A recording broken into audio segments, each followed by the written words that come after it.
இதெல்லாம் பின்னி பெடல் எடுக்கும் போது அப்பப்ப நம்ம நினைவுல வந்துட்டு போவோம். அப்படிப்பட்ட நிரந்தரமற்ற வாழ்க்கை தான் இந்த வாழ்க்கை. அதனால இவங்க என்ன நினைப்பாங்க, அவங்க என்ன நினைப்பாங்க யோசிக்க வேண்டாம் அப்படின்னு அப்படியே மாறு தட்டிட்டு பேசிட்டு வந்தா இதை விட கொஞ்சம் நல்லாவே கை தட்டினாங்க எல்லாரும். பேசி முடிச்சுட்டு வந்ததுக்கு அப்புறம் தான் தெரிஞ்சது நம்ம பேசினது தப்பு. இது எல்லாருக்கும் பொருந்தும். மனிதர்களாய் பிறந்து இறந்து இங்க இருக்கிற நான் உள்பட அனைவருக்கும் பொருந்தும். ஆனா ஒருத்தர் இறந்து இத்தனை ஆண்டுகள் கழித்தும் 108வது பிறந்த நாளை ஏழை எளிய வேணுங்கிற மக்களுக்கு பொருட்களாய் கொடுத்து கொண்டாடக்கூடிய ஒரு மனிதர் இன்னும் வாழ்ந்துட்டு இருக்காருன்னா 3 எழுத்து மனிதரக்காரர் புரட்சி தலைவர் எம்ஜிஆர். அதுல எந்தவித மாற்று கருத்தும் கிடையாது. அவர் வாழ்ந்த வாழ்க்கை பத்தியெல்லாம் நிறைய நானும் சில கதைகள்லாம் யோசிச்சு வச்சுட்டு வந்திருந்தேன். பட் ஆனா நிறைய நல்ல கதைகளை சொல்லிட்டாங்க. ஏன்னா எம்ஜிஆர் அவர்களை நம்ம மட்டும் பாராட்டலங்க, அதுக்கு நிறைய எடுத்துக்காட்டு இருக்கு. இன்னைக்கு நம்ம எதிர்கட்சி, ஆளுங்கட்சி யாரு? திமுக. திமுகவோட இன்னைக்கு பொம்மை முதல்வர் ஸ்டாலின்.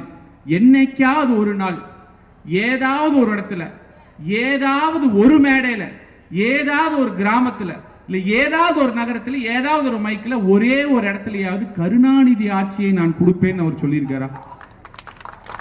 ஸ்டாலின் உள்பட மற்றும் திமுக இல்லாம இதுவரைக்கும் தமிழக சரித்திரத்துல யாரெல்லாம் கட்சி ஆரம்பிச்சாங்களோ, இப்ப கட்சி நடத்துறாங்களோ, இப்ப கடைசியா கட்சி ஆரம்பிச்சவங்க வரைக்கும் எல்லாரும் சொல்றது ஒண்ணுதான், நாங்க எம்ஜிஆர் ஆட்சி கொடுப்போம் அப்படின்னு. அதுக்கு காரணம் என்னன்னா, பொய்யா ஒண்ணு சொல்றதுக்கும் உண்மையா நடந்துக்கிறதுக்கும் ஒரு வித்தியாசம் இருக்கு. அக்காமார்கள்லாம் நிறைய இருக்கிறீங்க. எல்லாம் இப்ப என்ன வீட்டுல டின்னர் என்ன நடக்குது, என்ன சாப்பிடுறாங்க, என்ன இவன் வேற 5 நிமிஷம் 6 நிமிஷம் ஆயிடுச்சுன்னு யோசிச்சுட்டு இருக்கீங்க. இப்ப அக்காமார்களா கடைக்கு போகும்போது என்ன பண்ணுவீங்க? வெங்காயம் வாங்குவீங்க, தக்காளி வாங்குவீங்க, வெண்டைக்காய் வாங்குவீங்க. எல்லாம் வாங்கும்போது ஒரு கடையில போறீங்க, அந்த கடைக்காரர் என்ன சொல்றான், இந்த 1/2 கிலோ இருக்கு, பொருள் நல்லா இருக்குன்னு சொல்லி கொடுக்குறான். கொடுத்துட்டு போய் பார்த்தா 1/2 கிலோ இல்ல, ஒரு 200 கிராம் கம்மியா இருக்கு. கோவம் வருமா வராதா? உங்களுக்குலாம் வரும். சரி பரவாயில்ல, ஒரு தடவை எது தவறா பண்ணிட்டான் போல் இருக்கு, மறுபடி போவோம் அப்படின்னா போன நல்லா பேசி சூப்பரா இருக்கும் நம்ம பொருள், நீங்களா எடையே பார்க்க வேண்டியது இல்லை, இந்தாங்க இந்த தடவை 1/2 கிலோ இருக்கும் அப்படின்னு போட்டு கொடுக்குறான். போட்டு கொடுக்கும்போது மறுபடியும் போய் பார்த்தா ஒரு 100 கிராம் 200 கிராம் குறைவா இருக்கு. இப்போ உங்களுக்கு கோவம் வருமா வராதா? 1/2 கிலோ காய் வாங்கும் போது ஒருத்தன் பொய் சொல்லி அதுல 100 கிராம் 200 கிராம் குறைவா கொடுக்கும் போதே நம்ம எல்லாருக்கும் கோவம் வருதுன்னா, கல்வி கடனை ரத்து பண்ணுவோம்னு ஒரு பொய் சொல்லி இதுவரைக்கும் கல்வி கடனே ரத்து பண்ணாம மாத கரண்ட் பில் கட்டுறதுக்கு இது பண்ணுவோம்னு பொய் சொல்லி இதுவரைக்கும் மாசத்துக்கு ஒரு தடவை கரண்ட் பில் கட்டுறாம 2 மாசத்துக்கு ஒரு தடவை கட்டுற மாதிரியே வச்சு விலைவாசி உயர்வை கட்டுக்குள் வைப்போம்னு பொய் சொல்லி கரண்ட் பில்லு இதுவரைக்கும் தமிழ்நாட்டிலே இந்தியாவிலேயே நம்ம தான் அதிகமா கட்டுறங்கிற அவல நிலையை கொண்டு வந்து பால் விலை ஏத்தி, நெய் விலை ஏத்தி, மளிகை சாமான விலை ஏத்தி, எல்லா விலையும் ஏத்திட்டு இது எல்லாத்தையும் தாண்டி எடப்பாடியார் பொங்கலுக்கு 2500 ரூபாய் கொடுக்கிறப்ப நான் வந்திருந்தா 5000 ரூபாய் கொடுத்திருப்பேன்னு வெக்கமான சூடு சொரண எதுவுமே இல்லாம நாக்கு கூசாம பொய் சொல்லிட்டு இன்னைக்கு முதலமைச்சர் நாற்காலியில் உட்கார்ந்து வெறும் 1000 ரூபாய் கூட கொடுக்காம 33 லட்சம் ரேஷன் கார்டு வச்சிருக்கவங்க பொருளை வாங்காம நிராகரிக்கிற நிலைமையை உருவாக்குன ஸ்டாலின். நீங்க போய் கடைக்காரரை திட்டிட்டு இருக்கீங்க. உங்களை என்ன சொல்றது, கடைக்காரர் 100 கிராம் கம்மியா கொடுத்தாலே உங்களுக்கு கோவம் வருது.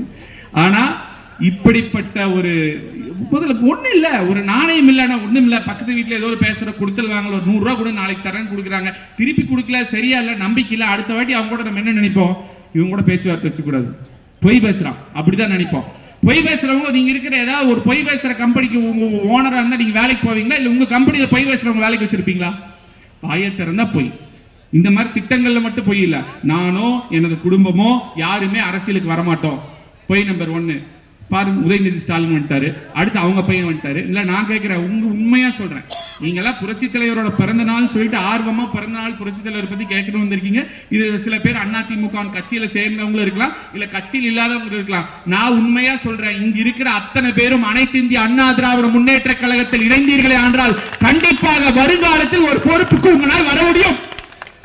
இன்னொரு சொல்றேன், தமிழகத்தில் இருக்கிற அனைத்து இந்திய அண்ணா திராவிட முன்னேற்ற கழகத்தை சேர்ந்த ஒருவர் தான் வருங்காலத்தில் எடப்பாடியார் காலத்துக்கு பிறகு கண்டிப்பாக பொதுச் செயலாளராகவும் முதலமைச்சராகவும் வருவார் என்னால சொல்ல முடியும். ஸ்டாலினுக்கு சவால் இல்ல, திமுக சார்ந்த அனைத்து மந்திரிகளுக்கு அத்தனை பேருக்கு சவால். ஒரே ஒரு தடவை தைரியமுள்ள ஆண்மகன்களாக இருந்தா இந்த கட்சியில திமுக ஸ்டாலினுக்கு அப்புறமா கண்டிப்பா நாங்க யாரு வேணாலும் முதல்வர் வேணாலும் சொல்லியா இன்னையோட இந்த மைக்க திறந்து விட்டுறது முடியுமா? முடியாது. சோ இந்த மாதிரி நிறைய சொல்லிக்கிட்டே போகலாம். ஒரே ஒரு கடைசி கருத்தோடு முடிக்கிறேன். அண்ணன் 5 நிமிஷம் தான் கொடுத்தாங்க. என்ன கருத்துனா, நம்ம வந்து அரசியல், ஓட்டு போடுறது, கட்சி, தேர்தல் இதுக்கெல்லாம் அப்பாற்பட்டு எதிர்காலம் அப்படிங்கிறது ரொம்ப முக்கியம். முதல்ல அந்த காலத்துல இந்த மாதிரி சுத்தமான காத்து கிடைக்க மாட்டேங்குது, தண்ணியும் வந்து அந்த காலத்துல இந்த மாதிரி பற்றாக்குறையா வருது. இதுக்கெல்லாம் நம்ம தான் காரணம். நம்ம இயற்கையை அழிச்சுக்கிட்டே இருக்கிறோம். இது ஒரு பக்கம் நடந்துட்டு இருக்கும்போது இந்த காலத்துல நம்ம கஷ்ட நஷ்டங்களை கடனுடனே வாங்கி குழந்தைகளை வளர்த்து படிக்க வச்சு இந்த ஊர்லயே வெளியூர்லயே இதை வேலைக்கு போனா நம்ம தான் கஷ்டப்பட்டோம். நம்ம குழந்தையாவது பொழைச்சு ஒரு நல்லா இருக்கட்டும் தான் ஒவ்வொரு பிள்ளையை பெற்ற தாயும் தந்தையும் நினைக்கிறது. இதுல எந்த ஒரு மாற்று கருத்தும் இல்லை. அப்படி இருக்கும் பொழுது சில சிந்தட்டிக் ட்ரக்ஸ், போதைகள்லாம் வருது.